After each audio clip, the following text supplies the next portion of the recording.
Welcome to Choice Classic Radio. Like us on Facebook, subscribe to us on YouTube, and help keep this show alive by donating at choiceclassicradio.com.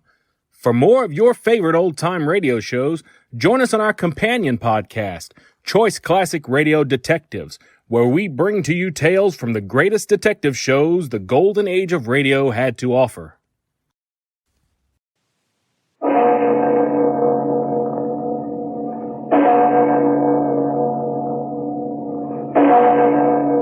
Murder at midnight. For the last time, Walt, please let me go. Nuts. Then it has to be this way. Hap, no, drop that gun. I'm sorry, Walt. Very sorry. I've known all along you had to die tonight. But I didn't know. I killed you. Midnight, the witching hour when the night is darkest, our fears the strongest, and our strength at its lowest ebb. Midnight, when the graves gape open and death strikes. How? You'll learn the answer in just a minute in The Man Who Died Yesterday.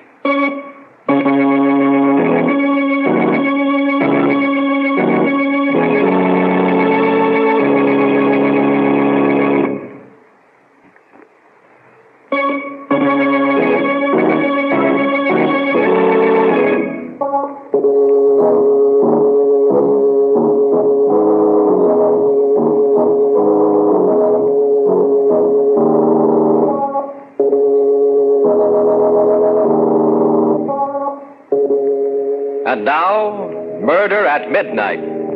Tales of mystery and terror by radio's masters of the macabre. Our story by William Morwood is The Man Who Died Yesterday.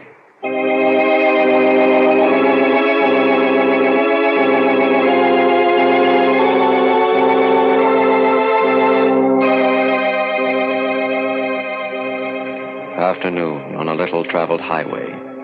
A strange-looking man in threadbare clothes stands hopefully by the roadside. A car comes around a curve. Slows up.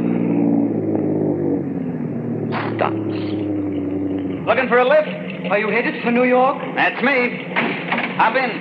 Thank you. It's very good of you. I'm in a hurry to reach New York. I haven't much time, you see. Yeah, sure. I picked you right off for a big executive on his way to a board meeting. Nothing like that. It's just that, there's something terribly important I've got to do. A mission. Oh, Salvation Army, huh? No, United Nations. I have to see the Secretary General before midnight tonight. That leaves me only 8 hours. The United... Are you feeling all right, pal? Yes. I was sick, but I'm feeling fine now. You don't look so good to me. White as a ghost. Of course, you could do with a haircut, too. I suppose so. I'm afraid I've been out of touch with civilization a long while. By the way, my name is... was... David Hapgood. Hi, I'm Walt Griggs. Can't you drive any faster, Walt? We've still got a long way to go, and... well, I'm worried about this part of the road. There's going to be a rock slide and... Rock slide? Oh, you mean those signs? It's nothing to worry about. They put them up on... What the... It's all right. Keep going, Walt.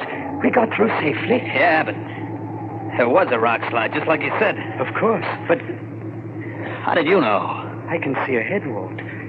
See into the future for 24 hours.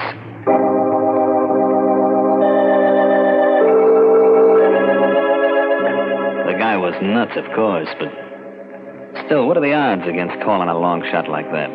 1,000,000 to 1? 1,000,000,000? I gave up trying to figure it. We drove along for about an hour and then stopped for gas. There was this hamburger joint right by. Where are we going, Walt? Grab a bite. Oh, but there isn't time. I've less than 7 hours now, and by midnight We I... gotta gas up anyway, and I'm hungry. Come on, Hep. Hiya, fellas. Hello, sugar. Sit down, Hep. What'll it be, boys? Hamburger for me, sweetheart, with onions. What's yours, Hep? I'm not hungry. Oh, busy with your speech for the United Nations, huh? Well, I'll just read this racing form while you're thinking. Racing form? Sure, I play the G's all the time. Got some important dough on today's meet. $50 on Alistair to win in the sixth. Alistair. Yep. I'm afraid you'll lose your money, Walt. What? Don't kid me. Alistair's a hot favorite. It's going to be a walkaway. Marble the Third won that race. Marble? What are you, nuts? He's a rank outsider. 100 to... What do you mean won the race? It hasn't been run yet. Hasn't it? I didn't know. Look, wait a minute. Sweetheart. Yeah? You think you can get the races in the radio? Oh, sure. It's all tuned in. A lot of our customers like to listen. Walt, we can't waste time like this. Who can think about a horse race? I can. Remember my $50. What? Listen to the great race. The crowd is going wild with excitement. They're around the bend now, coming into the straight. Alistair is out in front by 2 lanes. The rest of the horses bunched. Alistair is going strong. Attaboy, where's your marble, Hap? Wait. Entering the last stretch now. It's a walk away for Alistair. Nice, eh? 4 lanes ahead and no challengers. Wait a minute. Alistair stumbles. Can't regain stride. He's down. What? The jockey's going clear, but Alistair is... The other horses have gone past. Number 8 is out in front. Number 8, Marble the Third. Marble the Third. Marble the Third, and Marble wins. Rio! Turn that thing That's off. one for the book, folks. The most extraordinary... I'll be... You knew it all the time, Hap. You knew Marble had to win. Of course. Walt, we've got to go. Sure. Sure, Hap, anything you say. You're the guy I've been waiting for all my life.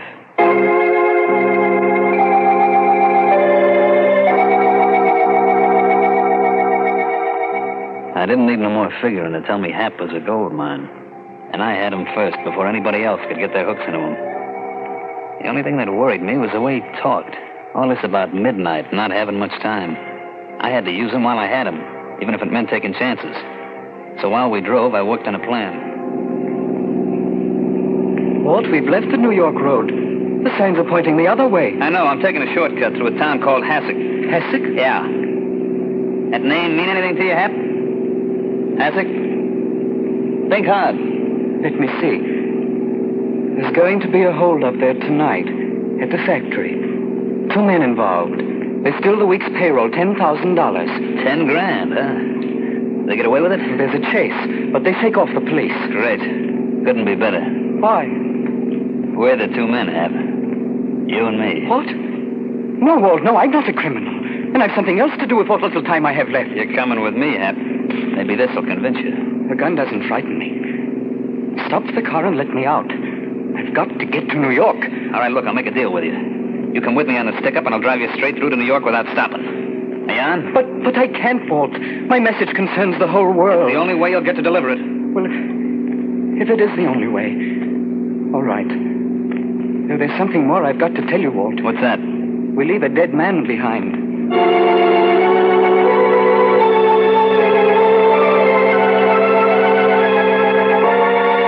It was getting dark when we hit town.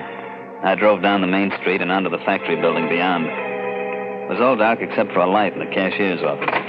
Hap and I went in. There was a guy sitting at a desk. Who are you? What do you want? The 10 grand in that safe. This is a stick-up, brother.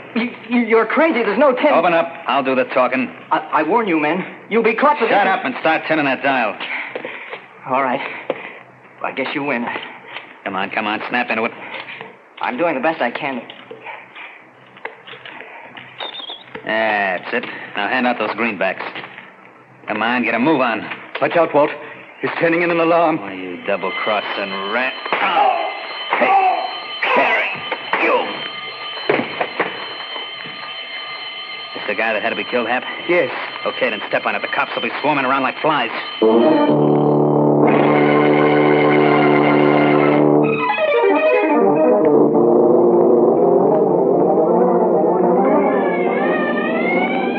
They're gaining on us, Walt. I can't go any faster. I'm down to the floorboards already. They'll start shooting soon. You sure we get away? There's no slip-up? No. We get away all right. Good. Where did they get you, Walt? I am. What do we do, Hap? Keep driving till we hit that bend in the road. Yeah? There's a clump of willows around the corner. Pull in there. Okay. Here goes. Start the lights. Off.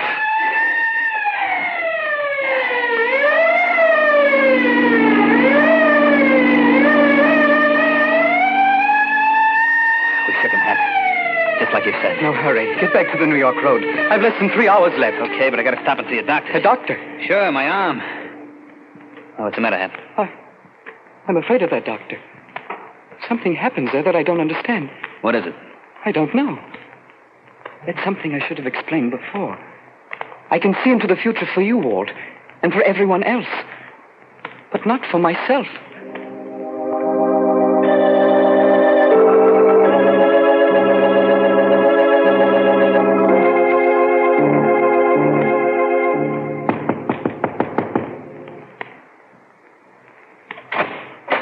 Yes? You the doctor? What can I do for you? Oh, my arm. I had a little accident. I was cleaning my gun and it went off. Come into my office. Okay. And this man? He's just a friend of mine. Nothing the matter with him. I don't agree. Looks much sicker than you do. No, Doctor, really. Your face, it's the color of... No, I'm all right. Believe me. Please hurry with my friend. It'll only take a second. Just get my stethoscope. Let's quit kidding around, Doc. I'm the one that... Quiet.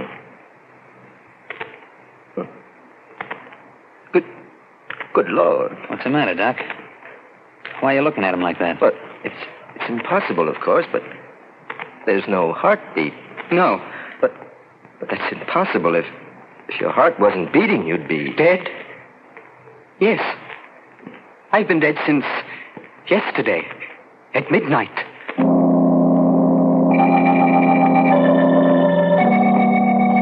Staring at him, at the living corpse of the man who died yesterday, Walt and the doctor draw back in horror. Just who is David Hapgood? Perhaps we'll know when the clock strikes 12 for Murder at Midnight.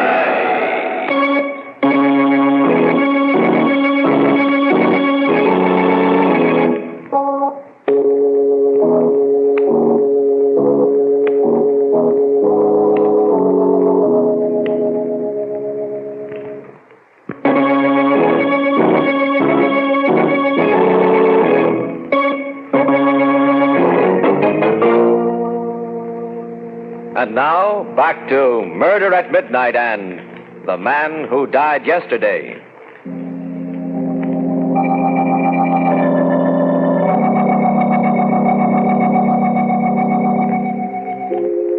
The goose pimples were standing out on me. Here I'd found the guy, been with him for hours through a holdup and a killing. And now I was hearing from his own lips that he was dead. It gave me the creeps. I wanted to take it in the land, but instead I was froze to the floor. I heard the doc saying... You've been dead since yesterday? Yes, Doctor. But that's impossible. There must be some explanation, some obscure heart condition. There is an explanation, but not that kind. You see, I was cheated out of 24 hours at the time of my birth, and I'm just making up for it now. How do you mean? This will sound fantastic to you, but nevertheless it's true. I was born on a ship crossing the international date line. I started coming into the world during the last moments of a Friday and finished up early on Sunday. So I skipped a whole day of my life. I've always been living 24 hours ahead of myself. But that's shit. Gospel, Doc. He can call the turn on anything like he was reading tomorrow's paper. I told you it would sound fantastic, Doctor. But it is true. When I realized it, I tried not to use it for selfish ends. I wanted to help people, but I never could. People would never listen to me, believe me. Finally, I realized that there was no place for me in the world, that man wasn't meant to know the future. So I went away, up into the woods. How long ago? About 10 years ago. Away from civilization, it was easier. I still knew what was going to happen, of course, but with no way to communicate my knowledge, my conscience was at rest. That is, until last night. Last night? I had caught a cold. It developed into pneumonia. I was deathly sick. I couldn't breathe and lost consciousness. Then suddenly, at midnight, I was well. Quite well. Not a trace of my illness. I knew what had happened, of course. I was dead. But I still had my missing day to live. I knew I must use it for the benefit of mankind. How? There's something I know. Something that involves the fate of millions of people. Unless some action is taken within the next few hours. What action? What is it? I'm sorry, but I can't tell you, Doctor. I can't tell anyone except the Secretary General of the United Nations. And I must reach him before midnight, before I'm really dead. It's getting on to 10 o'clock. Now do you understand why I'm in such a hurry? I'll say, let's get going, Hap. Never mind about my arm. That can wait. No, listen to me, Hap. You can't leave. What? As far as your being able to read the future is concerned, well, Doesn't matter whether I believe that or not, but that heart condition of yours, that's something unique in medical history. Now, you've got to let me take you to a hospital where it can be studied properly. Lay off that stuff, Now, Doc. I'll phone for an ambulance. Stay away from that phone. He's mine. Yours? But do you realize what this can mean to science? Don't give me that talk. You just want to grab him off for yourself. Nonsense! Stop it, both of you. I don't belong to anyone. I'm not a specimen to be examined. I've got a mission to perform for all of civilization. I've got to get to the United Nations before... Now, no matter how you've been deluding yourself, young man, you're terribly sick. I'm going to phone the hospital. Okay, you asked for it. I must get away from here. Hap, come back here. Come back here. Okay, if you're dead, it won't hurt you, and if you're not... Oh! Holy smoke. That bullet went right through you and only knocked you down. Let go of me, Walt. You try to run away, huh? I've got to get to New York. Nothing can stop You're me. coming with me, Hap. I got plans for us as long as you last. You've got your 10,000. What more do you want? A chance to run it up to 100,000, and we can do it. I know the place, and you can call the But cards. there's no time. I'm figuring on only a couple of hours. That's plenty. Listen, Walt. I'm asking you for the last time. Let go. Do a decent thing for once in your life. Nuts. What I'm trying to do, it's for you as much for millions of others. I never gave a cuss about the others, and I'm not starting now. All right, Walt. Then it has to be this way. Hap, drop that gun. Oh! I'm sorry, Walt. Very sorry. I've known all along that you had to die tonight. But I didn't know that I'd kill you.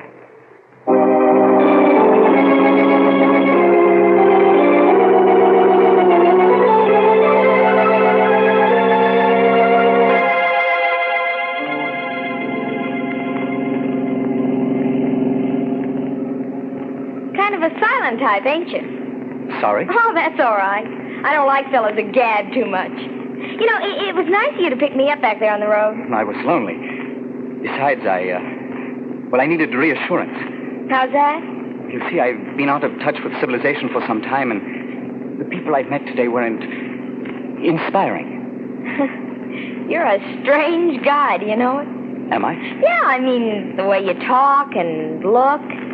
You don't look quite real. Oh, now don't get me wrong. I like you a lot. Oh, I'm glad. Well, for instance, we've been driving for nearly an hour now, and you haven't even made a pass at me once. I'm afraid that wouldn't do either of us much good. Yeah, but just the same, a girl appreciates a little thing like that. Incidental, what's your name? You can call me Hap. Hi, Hap. I'm Hazel. How do you do? Well, I guess I ought to tell you something about myself. Well, I know a little already. Huh? You're going to New York to find your fiancé, aren't you? Yeah, a guy called... Say, how'd you know that? You're going to look him up in the phone book and call. Then you're going to find out that he's married. What? Oh, you're kidding me. Jim wouldn't do a thing like that. He'd wait for me forever. He said he would. And, hey, why are we stopping? Almost out of gas. Howdy, folks. Fill her up as quickly as possible. Okay. How far to New York from here? Well, you ought to be at George Washington Bridge in about 10 minutes. Fine. You folks hear about all the excitement on the highway? No, what happened? Well, the cops are looking for a crazy killer. Murdered 3 people. One was a stick-up, and the other 2 was a doctor and his own sidekick. Oh, what's he look like? Well, according to the radio, he's got a chalk white face, a mop of hair that looks like it hasn't been cut in weeks, no hat, and... What's the matter, Bud? What are you staring at? Your friend, I got to get something out of the office. I'll be back in a minute. He's going to phone the police. This is your chance to get out, Hazel. Oh, no, I'm staying with you, Hap. Now, you better get moving and keep moving.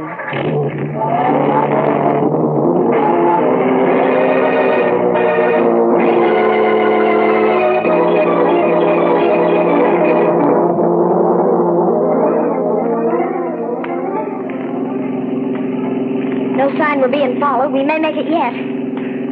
Are you frightened, Hazel? Being with me? I guess I should be, but I'm not. Thank you. Somehow I can't believe you're crazy. If you killed anyone, you knew what you were doing and you had a good reason. Thank you again. You don't know what that means to me. Have people always been scared of you, Hap? Most people. Till I met you. Why couldn't I have met you sooner, Hazel? Well, what's wrong with now? It's a little late. Not for me. You honestly mean that? Sure. Well, then perhaps it's going to be all right after all. Perhaps we'll meet again. What do you mean? I didn't mean to tell you this. Perhaps I shouldn't now. It may cause you pain. Go ahead. I can stand it. after you call Jim your fiancé and find that he's married, you start to cross the street in a daze. Tex is driving too fast and... It's got my number on it, huh? Yes, I'm sorry. And yet, in a way... What did that sign say, Hazel? George Washington Bridge, 2 miles. Oh, I'm going to make it. There's still time. The Secretary General is in his home. But let me in when they hear my message. I'll have most of an hour with him. It's not quite 11 yet. 11? Hey, your watch must have stopped. What? Look, there's a clock on the building. Where? Up to the right, there. 3 minutes of 12. Oh. Well, what's the matter, Hap? Oh, I can't make it. Oh, I've lost. Unless... a telephone. There's still time for that. Well, why are you stopping here? There's no phone. In that house, the family's all in bed upstairs. There's a telephone in the parlor. But the door's sure to be They've locked. forgotten to latch the parlor window. Hey, how do you know all these things? Never mind now. Goodbye, Hazel. But I'll be waiting here. No, you'd better start down the road. The police mustn't find you. But when you come back, I'll be here. I won't be back, Hazel. This is goodbye. For keeps. But you've got to come back. You've got to.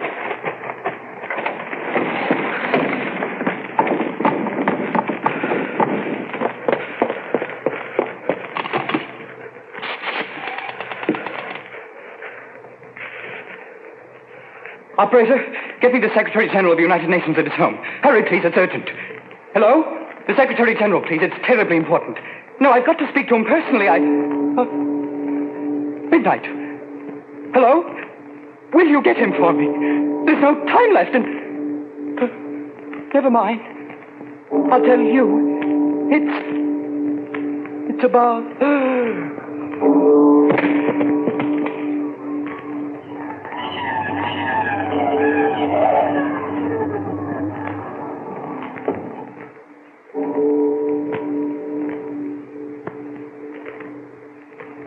That's his car outside, officer. I'll swear to that. Must have climbed in this window. We'd better go in and have a look.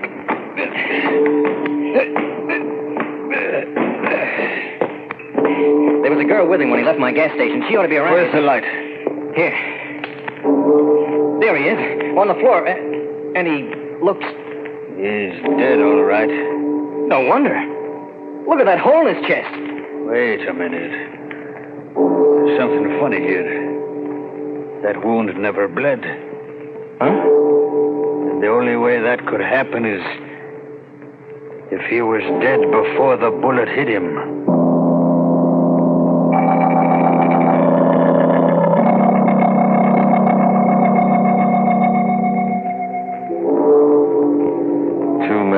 Staring at a corpse that is finally still. Still forever. The corpse of the man who died yesterday. While outside, somewhere in the night, a restless spirit keeps a rendezvous that none can avoid. And the distant clocks chime the last notes in epilogue for... Murder at Midnight.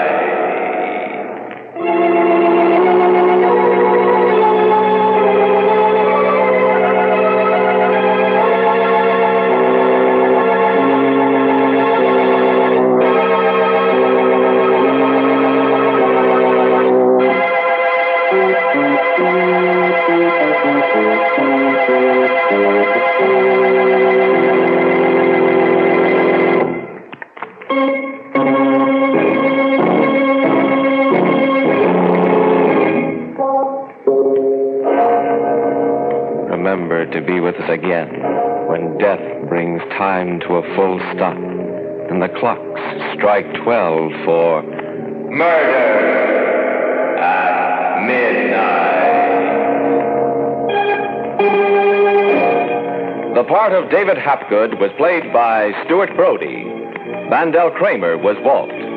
With music by Charles Paul, Murder at Midnight was directed by Anton M. Leader.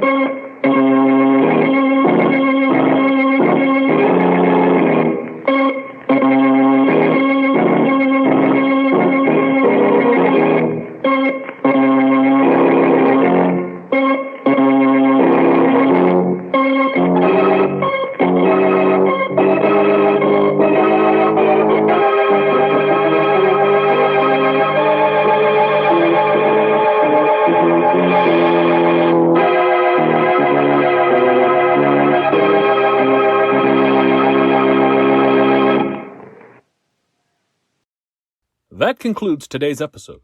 We'd like to thank you and remind you to donate at choiceclassicradio.com.